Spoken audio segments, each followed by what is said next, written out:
Bienvenue dans ce nouveau billet de la Bourse en stress en date donc du 16 septembre 2025. Et oui, cette semaine a été magique.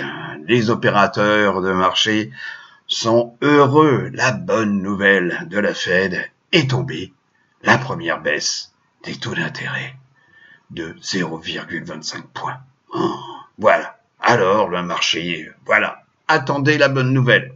Alors maintenant que la bonne nouvelle est tombée, peut-être que le marché va continuer de monter. On va voir ça. Alors, petite modification pour les problèmes de prise de rendez-vous, etc. Bon, on va certainement être obligé de déplacer la formation qui avait normalement lieu en octobre-novembre, comme généralement on fait chaque année, vers mars-avril. Voilà. Donc, c'était pour vous informer. Où est-ce que nous en sommes, donc, le 19 septembre? Alors, donc, le SP500 a clôturé ici, on est en bougie donc mensuelle, donc le mois de septembre n'est pas fini, donc voilà, ok, mais pour l'instant, on a clôturé sur un plus haut, donc à 6664,34 pour être précis, et oui, il faut l'être. Donc, et là, en logarithmique, puisqu'on est en bougie mensuelle, on est toujours dans ce canal haussier long terme, puisque ça date, oui, depuis 2009, et on se rapproche du bord supérieur de ce canal haussier. Alors, vous voyez, ça s'est passé, là on s'est approché, puis paf, bon, et puis là on a continué de monter. Mais on est quand même sur le bord supérieur de ce canal haussier long terme. Alors, le Fear and Greed, alors, on est greed. Voilà, c'est ce que vous voulez que je vous dise, hein, voilà, 62. Donc, il y a une semaine, on était neutral. Bon, il y a un an, on a été greed. Il y a un mois, on a été greed. Et puis là, la clôture de jeudi, on a été greed. Bon, tout va bien, madame la marquise. Le VIX, alors, on va pas rentrer de nouveau dans le débat. Donc, je vous rappelle, moi, je regarde toujours 16-18 en termes de valeur. Puisque là, oui, on a un canal dans lequel on s'est traîné un paquet de temps.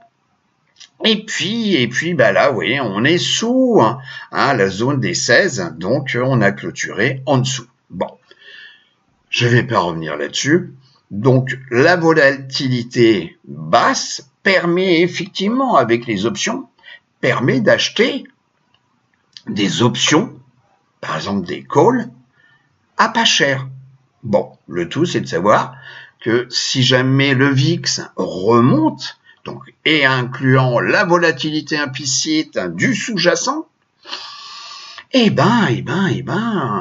on peut effectivement revendre, même si le cours a tendance un petit peu à baisser, on peut revendre plus cher peut-être son call qu'on l'a acheté. Mais bon, pour l'instant, au niveau des vendeurs de primes, bon, vous connaissez déjà l'histoire. Alors, au niveau donc des secteurs sur 6 mois, actuellement, ça a changé, vous voyez, on est revenu sur Communication Services. Bon, c'est le premier secteur sur 6 mois. Sur la semaine, vous voyez, il se démerde bien, hein. Donc, c'est un secteur, on va voir ce secteur.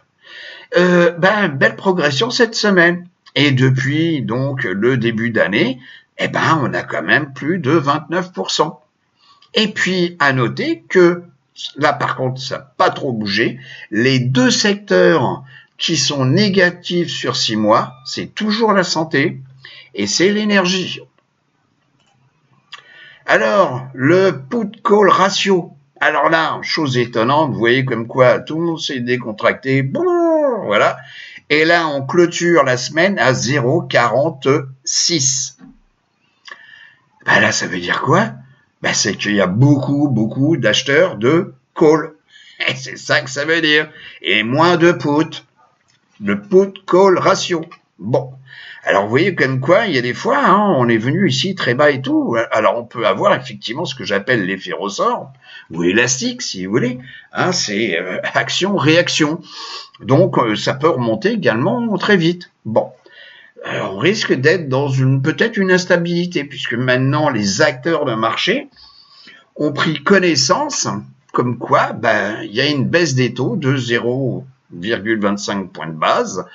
Bon, mais maintenant, la nouvelle est tombée. Bon, et maintenant, il faut peut-être une autre nouvelle, je ne sais pas. Alors, le pourcentage de sociétés au-dessus de la moyenne mobile, donc du SP500, société composant le SP500. Donc, le pourcentage de sociétés dont le cours est au-dessus de la moyenne mobile de 100 jours. Eh ben, regardez, on est à plus de 59%. Mais, là, on est en délit. On vient de casser, donc, ce vendredi, la moyenne mobile 50. Alors, c'est peut-être pas grave. C'est peut-être, on va revenir, peut-être tester la 200. Donc, on va avoir peut-être du retracement sur quelques sociétés. Voilà. Et pour l'instant, la 200 jours ici en rouge, elle est baissière. Bon. Alors, la pente n'est pas tout à fait la même. Elle commence à s'aplatir. Alors, elle va peut-être repartir à la hausse. Allez savoir. Le Dow Jones Industrial. En bougie hebdomadaire, on clôture la semaine sur un plus haut historique. Je vous rappelle que la semaine dernière, on était déjà en clôture sur un plus haut historique. Le Nasdaq 100, déjà les plus hauts sont déjà dépassés depuis un temps certain. Et regardez cette belle semaine, on clôture en hebdomadaire sur un plus haut hebdomadaire. Fabuleux, belle bougie. Bon, tout va bien. La tendance, on voit tout, etc. Voilà, impeccable, super. Le Russell 2000, alors là, donc ça veut dire que on se retrouve avec des 4 indices qui nous disent la même chose. Nous sommes en bougie hebdomadaire. On clôture, regardez bien, on clôture la semaine sur un plus haut hebdomadaire. Là aussi, c'est un message relativement fort. Donc, les 4 indices nous disent la même chose. Jusqu'à présent, le Russell 2000, il était un petit peu en retard. Vous voyez, on n'avait pas fait de nouveau. Là, en novembre 2024, on avait tenté, mais bon, rejet. Et puis là, bon.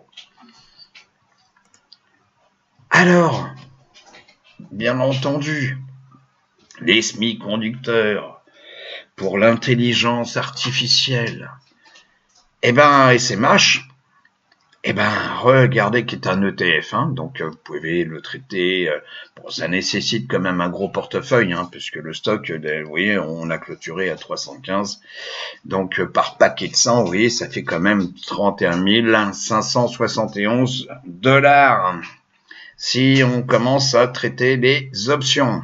Mais bon, on voit bien la tendance. Alors, juste un petit message, par rapport à l'entrée, dans ce canal, donc là, vous avez un drapeau, donc après une hausse, on a un drapeau, donc, si on fait l'analyse chartiste, on va dire comme quoi on reprend le point d'appui, et puis le point ici sur le haut, tac, et puis voilà. Donc, on le réplique en termes d'amplitude, ce qui nous fait un target aux alentours des 325 $, ici, 327, excusez-moi, 327. Bon, on est à 315, bon, il nous reste, grosso modo, 10 points, 10 points, 12 points. Bon, alors, faisons attention quand même. Donc, vu l'accélération ici, puisque cette accélération a été adossée également sur les résultats de la NVDA, sur la baisse des taux. Bon, maintenant, la news, elle est là. Bon, donc, il faut faire un petit peu attention. Alors, on a vu sur la première partie que sur les communications, sur le secteur des communications, donc je vous ai fait un petit tri là, voilà, avec Finbiz qui est un super outil. Donc où on a, vous voyez, 91 sociétés qui, bon, d'abord je souhaite qu'il y ait un volume au moins de 100 000 shares échangés quotidiennement. Au-dessus de 2 milliards, donc ça veut dire, bon, c'est un peu bas pour les options. Moi, je vous conseille déjà pour les options, c'est allègrement au-dessus des 10 milliards de capitalisation. Mais pour certains qui sont un petit peu prudents par rapport, ils peuvent très bien traiter 10 actions par 10 actions, etc. Alors effectivement, on peut faire une moyenne si le cours monte progressivement, puisque effectivement la stratégie est validée, puisque le cours monte. Et puis à un moment donné, on pourra peut-être couvrir ces actions avec la vente de call. Bon. Donc c'est pour ça que j'étais un petit peu plus large sur la capitalisation. Bon. Eh ben vous voyez, on en a 91. Et juste petite information, toujours sur 6 mois. Je vais pas revenir là-dessus sur le pourquoi du comment des 6 mois. Mais regardez, on a des... Alors bon, là, vous avez un beau gap. Bon, donc on va peut-être oublier quand même, surtout pour ceux qui commencent. Eh ben, vous avez une ribambelle de sociétés. Ben, vous avez le ticker ici, et il y en a 91. Et on voit, chose intéressante, comme quoi, eh ben, il y en a quand même pas mal, donc qui sont positifs sur 6 mois. Sur la semaine, vous en avez certains qui ont retracé, ok, mais il y en a d'autres qui ont bien progressé sur cette semaine. Voilà. Donc là, agence de communication, etc. Ben oui, effectivement, quand vous avez le moral qui revient, que bon, effectivement, même si les chiffres du chômage sont un peu modifiés, on va dire ça comme ça, mais en tous les cas, voilà, la baisse des taux a redonné le moral et que, effectivement, l'argent va pouvoir être mis sur les marchés financiers, donc que ça soit les stocks, les produits dérivés, etc. Bon. Et regardez, même performance. Alors les deux Google, hein, c'est simplement c'est avec droit de vote ou pas de droit de vote, hein, c'est la différence. Et regardez sur cette semaine, belle progression, hein. Bon. Et depuis vous voyez, depuis le début d'année, il y a quand même des sociétés assez surprenantes. Et dans ce secteur, vous voyez. Donc, vous faites la recherche avec Finviz, hein, vous allez dans ce secteur, et puis roulez tempête, quoi. Vous voyez, on vous donne quand même pas mal d'informations à la bourse en stress. On vous les donne avec grand plaisir et puis avec passion aussi pour vous aider à vous former. Voilà. Regardez, je vous rappelle qu'il y en a 144 au total, donc qui sont les sous-secteurs. Je vous rappelle secteur, sous-secteur. Vous avez un secteur, par exemple, on va prendre, la santé, qui est un secteur pourri actuellement. Eh ben, vous allez avoir ceux qui, donc les biotech, vous allez avoir les fabricants de médicaments, vous allez avoir les revendeurs de médicaments, etc. Donc, et ça, c'est les sous-secteurs. Il y en a 54. Et regardez depuis 3 mois, donc là je fais un petit tri plus réactif, vous voyez, 3 mois. Bon. Parce que si vous avez une belle augmentation sur 3 mois, les probabilités font comme quoi ça risque peut-être de continuer sur 6 mois. Et si ça continue sur 6 mois, vous voyez, les probabilités pour que ça continue sur 1 an, etc., etc. Bon. Département store, bon. Voilà. Et regardez les performances sur la semaine. Bon. Ici, ça c'est le charbon, etc. Les agences de publicité, 8%. Vous voyez. Le solaire, bon. Donc, regardez, sur 1 an, on est à moins de 12%. Depuis 6 mois, on est à 42%. Depuis le début d'année, on est à 22%. Bon. Et une chose intéressante, regardez. Je vous ai dit comme quoi il y en avait 144. Eh ben, on va descendre la liste. Donc là, je vous rappelle, on est sur 3 mois. Sur 3 mois, vous voyez, l'écran, il bouge, voilà. Regardez bien. Eh ben, vous en avez 109 sur 144 qui, sur 3 mois, sont positifs. Alors, bien entendu, là, vous allez me dire, ah oui, mais Philippe, moins 0,04, on peut... D'accord, bon, allez, on va arrêter, hein, les gars. Mais là, vous en avez 109. Bon, 109 sur 144, les probabilités font comme quoi il y en a plus qui sont positifs sur 3 mois que négatifs sur 3 mois. Bon. Et puis, vous voyez, hein, vous avez le... Bon. Alors, Cette semaine, je dirais comme quoi, déjà premièrement, au niveau, alors lundi, il n'y a rien, mardi, on a, oui, alors le PMI manufacturier, alors ça, vous avez intérêt de regarder ça, parce que effectivement, même si les taux ont baissé de 0,25 points de base, l'espoir maintenant du marché, c'est que ça continue. Et pour que ça continue, faut que certaines informations, certaines données, le fassent, quoi. Pour dire comme quoi, oui, on va baisser une deuxième fois. Puisque pour l'instant, il y en a beaucoup qui se mettent dans la tête comme quoi il y aura 3 baisses de taux jusqu'à la fin d'année 2025. Bon, je touche du bois, hein, je touche du bois. Je sais pas si vous entendez, mais j'ai touché du bois. Bon, ensuite, vous avez également mercredi. Ça c'est important, puisque c'est les ventes de maisons neuves, hein, ok. Donc ça, je sais pas, parce que c'est en relation directe avec l'économie américaine. C'est en relation directe avec le taux de chômage. C'est en relation directement avec aussi les augmentations de salaire. Bon. Et puis, vous avez donc ici jeudi la commande de biens durables. Bon, mois après mois. Bon, ça aussi, c'est important. Ensuite, donc, moi, ce que je vous propose, on va regarder juste une petite chose. Alors, je sais pas si je le couperai, je sais pas. Mais on va regarder quand même, parce que tout le monde en a parlé, les Magnificent Seven. Regardez l'accélération, et on est en régular, ok, impeccable.